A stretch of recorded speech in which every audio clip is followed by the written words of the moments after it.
You are listening to the For Flourishing's Sake podcast by Frederica Roberts.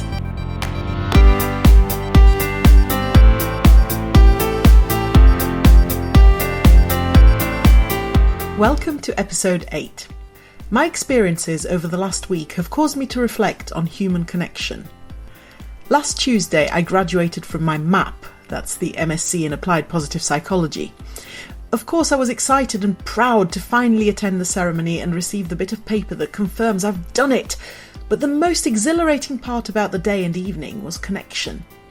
My husband took the day off work. My mum flew over from Luxembourg.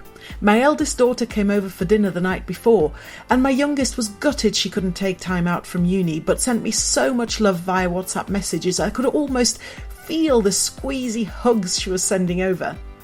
Over the duration of my course, I've connected and forged lasting, strong friendships with some amazing people. We have shared life's brilliantly great, everyday mundane and terrifyingly awful experiences.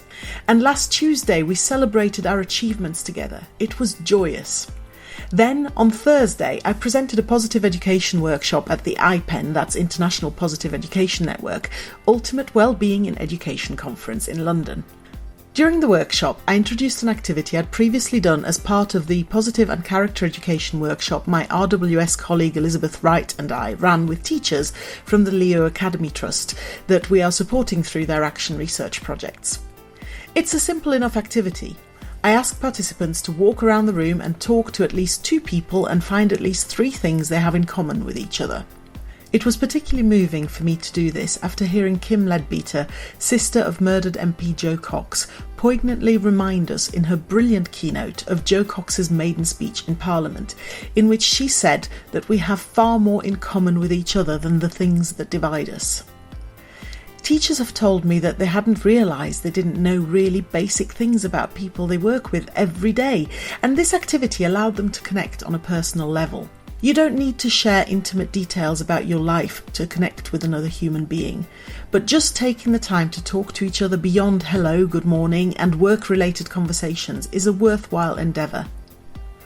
During the conference's lunch break, I was tempted to take time out and sit by myself, catching up with urgent emails, but I was there to connect with others, so when I saw a stranger sitting by herself, I asked if I could join her. We had a fantastic conversation and both left saying how glad we were to have connected. The conference also gave me the opportunity to catch up with people I either see rarely or knew but hadn't met in person yet.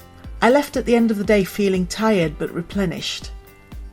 For fascinating insights about the science of connection, I highly recommend the book Social: Why Our Brains Are Wired to Connect by Matthew Lieberman.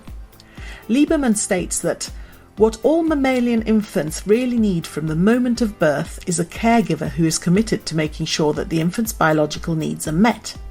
If this is true, then Maslow had it wrong. And that's a direct quote from the book. He goes on to say that, quote, our biology is built to thirst for connection because it is linked to our most basic survival needs.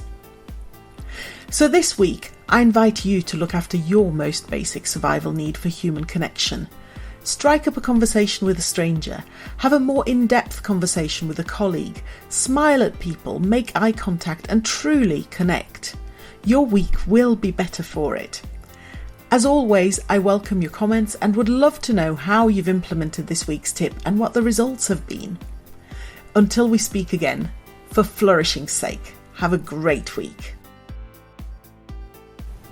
Thank you for tuning in to the For Flourishing's Sake podcast.